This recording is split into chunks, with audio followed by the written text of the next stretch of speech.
Alors, ce que le confinement a changé pour moi en positif ou en négatif, c'est d'abord la question du rapport au temps, le rapport au temps des personnes et des choses qui m'entourent. Les personnes, c'est évidemment ma famille. Les choses, c'est essentiellement le jardin, que je n'ai jamais le temps de faire et que cette année, pour la première fois, j'ai le temps, de mener à bien. Enfin, j'espère, c'est pas fini, la saison ne fait que commencer. Côté positif, c'est cette attention aux autres. Côté négatif, c'est évidemment, le temps, et l'investissement que cela demande, notamment la classe à la maison et de se rendre compte évidemment, qu'on a beau, dans mon cas, être enseignant, ben, je ne sais toujours pas enseigner à mes petits, à mes enfants, parce que je suis enseignant d'autres choses et que ça, c'est un vrai métier, je ne sais pas faire.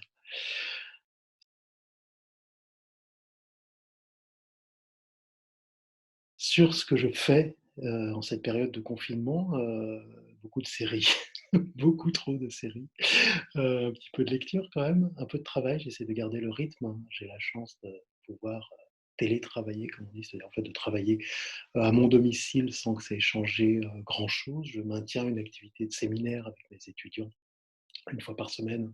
On se retrouve pour une réunion sur, un logiciel qui s'appelle Zoom et qui nous permet d'échanger en ligne pendant 2 heures. J'essaye également d'être actif dans un formidable projet, je profite de cette occasion pour le dire, qui s'appelle la Bibliothèque solidaire du confinement sur Facebook. Et c'est des chercheurs de la France entière qui travaillent sur absolument n'importe quoi, l'histoire, la géo, la socio, la psycho, l'anthropologie, les lettres, la philosophie, etc.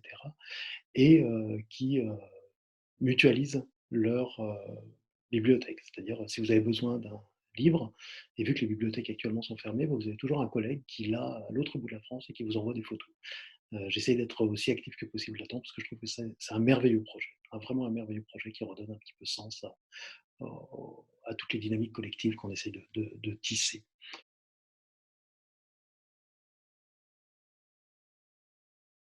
Ce que je pense de l'avenir après le confinement, ça c'est difficile. Bon, il y a un mot là qui circule pas mal actuellement sur les réseaux sociaux qui dit après le confinement, il ne faut pas que tout revienne à la normale parce que c'était la normale le problème. Et j'en suis profondément, intimement, personnellement convaincu. Ce que ça va changer, j'espère. Alors, il y a une part de vœux et puis une part de constat. La part de vœux, c'est la vigilance, notamment à nos modes de consommation. Euh, c'est très joli de dire que notre planète vit au-dessus de ses moyens, mais c'est vrai. C'est aussi vrai que les crises auxquelles on a affaire, de plus en plus fréquentes, les crises sanitaires, sont beaucoup, euh, enfin, ont beaucoup à voir avec l'activité de l'homme. Elles sont en partie anthropiques et en particulier, elles ont à voir avec la dégradation de la biodiversité. L'autre partie qui est plus peut-être militante, c'est la question du respect dû au service public. C'est absolument essentiel, on ne s'en rend pas compte, on le prend comme un dû et on le casse à longueur de journée. Euh, les hôpitaux actuellement sont en première ligne et nous sauvent tous et toutes. Il faut vraiment se mettre ça une bonne fois pour toutes dans la tête, euh, que ça devrait constituer quelque chose sur lequel tout le monde devrait pouvoir se mettre d'accord et sur lequel refonder, si ce n'est un projet de société, au moins des manières de vivre ensemble.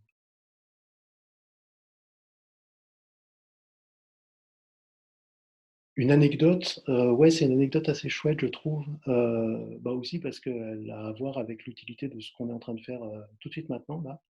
C'est-à-dire, j'ai vu passer sur le site de la mairie d'Albi, il y a 4 jours, une annonce, d'un personnel hospitalier à la clinique Claude Bernard, qui disait quelque chose auquel je n'avais absolument pas pensé évidemment, quelque chose de très simple. Il disait: «On a besoin de babyphones». Vous savez, les téléphones pour, surveiller que les enfants dans la chambre dorment bien et cetera.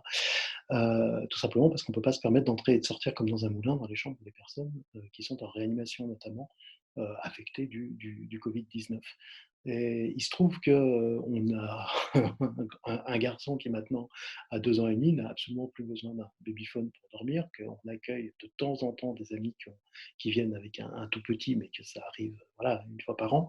Et donc du coup, avec ma femme, on s'est dit qu'on allait donner notre babyphone. Donc je l'ai apporté à la clinique et c'était un moment assez chouette. Bah, déjà parce que c'est bien de pouvoir se sentir utile, parce qu'on est toujours tellement désarmé dans ce genre de situation qu'on a l'impression de pouvoir avoir une mini contribution. Et puis aussi parce que c'était chouette de se dire que, bah, voilà, c'est un objet, c'est typiquement le genre d'objet qu'on achète et qu'on jette au bout de 2 ans parce qu'on n'en a plus besoin et que c'est un objet qui allait trouver une deuxième vie et qui allait être au profit d'une cause dans laquelle on croit. Donc voilà, c'est un peu une morale, mais il m'a semblé que c'était une belle leçon, cette anecdote-là et ça a été en attendant un très beau moment, ne serait-ce que parce que ça m'a permis de sortir pour la première fois depuis 15 jours de la maison. C'était un bon prétexte. Voilà.